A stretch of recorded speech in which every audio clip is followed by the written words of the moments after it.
नमस्ते दोस्तों, आप सभी का स्वागत है मेरे YouTube चैनल पे। आज मैं आपको बताने जा रहा हूँ कॉपीराइट क्या होता है।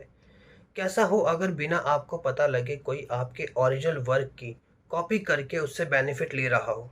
दूसरों के लिए भले ही ये फ़ायदेमंद हो सकता है, परंतु एक क्रिएटर के लिए ये अच्छी खबर नहीं है।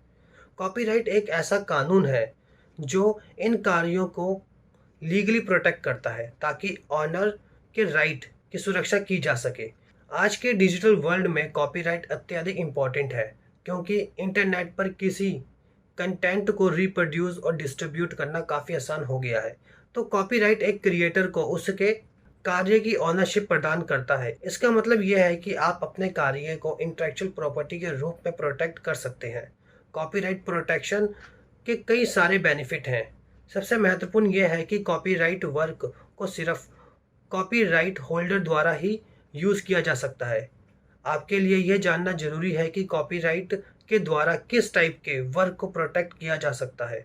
कॉपीराइट एक्ट 1957 क्या है और कॉपीराइट का उल्लंघन कैसे किया जाता है, इन सभी बिंदुओं पर नज़र डालने से पहले कॉपीराइट क्या है ये समझ लेते हैं। कॉपीराइट एक लीगल राइट है जो किसी पर्सन को उसके ओरिजिनल वर्क पर ऑनरशिप प्रदान करता है ताकि वह अपने कार्य को रिप्रोड्यूस, पब्लिश और सेल कर पाए। कॉपीराइट लॉ के द्वारा प्रोटेक्ट किए जाने वाले कार्यों में लेख, वीडियो, संगीत, नाटक, photograph, painting, choreography, sound recording, software, ये सभी आते हैं। कॉपीराइट एक्ट 1957 भारत में कॉपीराइट लॉ के सब्जेक्ट को कंट्रोल करता है। इसके अंतर्गत यदि कोई व्यक्ति उसके आइडिया और फिजिकली एक्सप्रेस्ड कर ले तो वह उसके इंटेलेक्चुअल प्रॉपर्टी मानी जाती है। इसके बाद ऐसे कंसेंट को डुप्लीकेशन और यूज़ करना कॉपीराइट वायलेशन के अंतर्गत आता है। हालांकि ये समझना महत्वपूर्ण है कि कॉपीराइट किसी कार्य के भौतिक रूप को सुरक्षित करता है। ये किसी व्यक्ति के आइडिया, डिस्कवरी, कॉन्सेप्ट और थ्योरी को प्रोटेक्ट नहीं करता है। इसका अर्थ ये हुआ कि किसी व्यक्ति के आइडिया को आप डिफरेंट तरीके से एक्सप्रेस कर सकते हैं। यही कारण है कि कॉपीराइट प्रोटेक्शन प्राप्त करने के लिए आपको अपने वर्क को टेंजिबल फॉर्म में फिक्स करना होता है। वर्क जो कॉपीराइट हो सकते हैं वे क्रिएटर को निम्न प्रकार के कार्य जैसे साहित्य और विभिन्न कलात्मक कार्य का निर्माण करते हैं। कॉपीराइट उन्हें एक्सक्लूसिव राइट प्रदान करता है। उनके इसके तहत प्रोटेक्ट किए जाने वाले वर्क में शामिल है लाइब्रेरी वर्क, लिखने से संबंधित सभी कार्य, उदाहरण के लिए book, poem, article, novel etcetera इसके अंतर्गत आते हैं। म्यूजिक वर्क, संगीतकार द्वारा बनाए गए म्यूजिक कंपोजिशन या सॉन्ग इसके उदाहरण है। आर्टिस्ट वर्क, ये कार्य जो किसी व्यक्ति की क्रिएटिव क्वालिटी का परिणाम होते हैं, जैसे पेंटिंग, ड्राइंग एंड स्कल्पचर, ये सभी कॉपीराइट के अंदर आते हैं। सिनेमेटोग्राफ फिल्म, इसके अंतर्गत विजुअल रिकॉर्डिंग और दृश्य रिकॉर्डिंग का कोई भी कार्य जैसे वीडियो, फिल्म, मूवी से संबंधित कार्य शामिल है। आर्किटेक्चर ब्लूप्रिंट, एक बिल्डिंग के डिज़ाइन का ब्लूप्रिंट तैयार करना आर्किटेक्चर की श्रेणी में आता है। आर्किटेक्चर ब्लूप्रिंट, एक बिल्डिंग के डिज़ाइन का ब्लूप्रिंट तैयार करना आर्किटेक्चर की श्रेणी में आता है।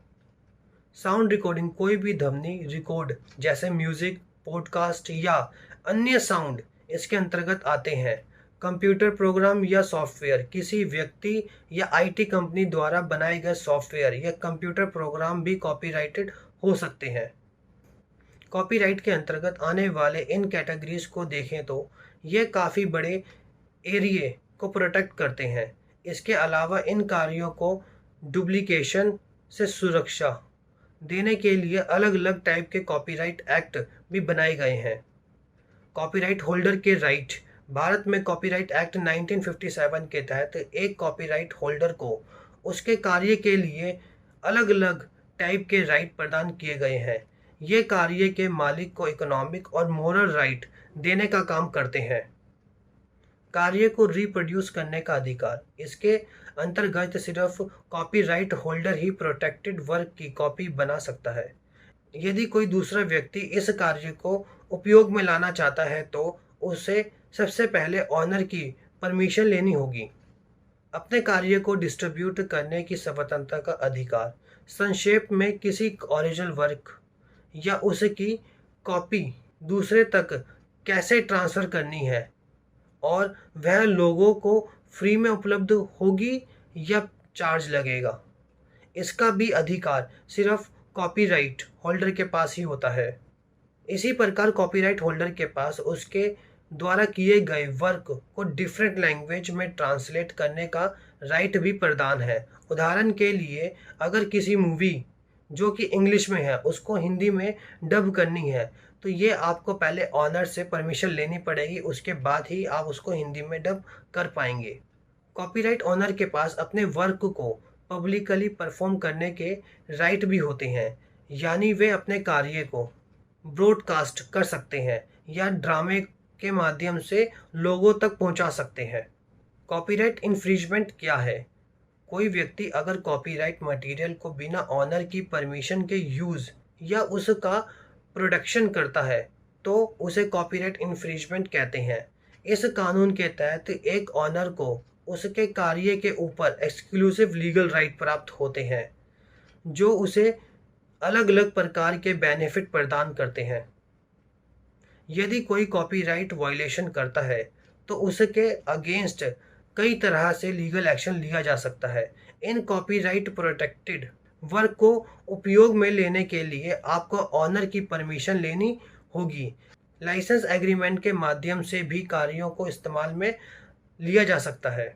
कॉपीराइट उल्लंघन के कुछ मुख्य कारण मैं आपको बताने जाता हूँ, जैसे कि कॉपीराइट मटेरियल को अपने कार्य के लिए उपयोग में लेकर उससे फाइनेंशियली बेनिफिट लेना, कॉपीराइट वर्क के किसी भी सब्सटेंशियल पार्ट का रिप्रोड्यूस करना किसी दूसरी मटेरियल फॉर्म में बिना ऑनर की परमिशन के उसे कंटेंट को पब्लिकली परफॉर्म करना, दूसरे को कॉपीराइट दी गई चीज़ों को रीसेल करना, वो चीज़ें जो मालिक के बिना परमिशन के कंटेंट का अडॉप्शन या उसे दूसरी भाषा में ट्रांसलेट करना भी कॉपीराइट वायलेशन माना जाता है। कॉपीराइट उल्लंघन से कैसे बचें?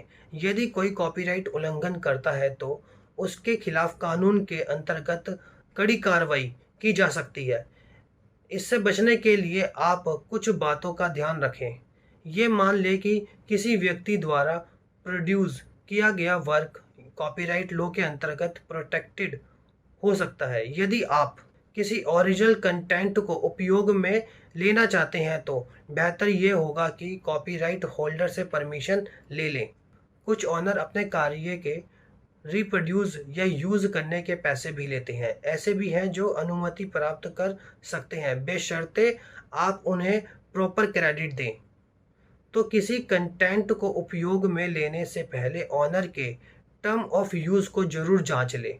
इसके अलावा कॉपीराइट लॉ और राइट को समझने और उसके हिसाब से किसी चीज़ को अपने कार्य के लिए उपयोग में लें। अगर आप कोई भी चीज़ उनके इस्तेमाल में ले रहे हैं तो फेयर यूज़ पॉलिसी के अनुसार उपयोग में ले सकते हैं। अक्सर जब भी आप डिजिटल कंटेंट को अपने कार्य के लिए यूज़ करना चाहते हैं तो उसके कॉपीराइट होने की संभावना अधिक होती है। तो आप कैसे पहचानें कि कोई कॉपीराइट है या नहीं? हालांकि वीडियो और वेब कंटेंट के मामले में ये समस्या नहीं होती है। फोटोग्राफ्स की बात करें तो ये देखना कठिन होता है। तो इसके लिए आप सबसे पहले ये मान लें कि हर ओरिजिनल क्रिएटिव वर्क जो पब्लिश है वो कॉपीराइट हो सकता है। अगर किसी वेबसाइट के अंतर्गत वो आपको कॉपीराइट सिंबल दिखाई देता है तो ये उसकी एक पहचान है। इसके अलावा यदि आप कॉपीराइट फ्री मटेरियल उपयोग में लेना चाहते हैं तो कई वेबसाइट हैं जहां आप ऐसी चीज़ें फ्री में ले सकते हैं और सर्च कर सकते हैं। भारत में कॉपीराइट कानून 1957 में शामिल हुआ था। इसके अंतर्गत ऑनर को उनके कार्यों के लिए स्पेशल राइट दिए जाते हैं। इस कानून में कई प्रकार के कार्यों को शामिल किया गया है जिन पर कॉपीराइट प्राप्त हो सकता है।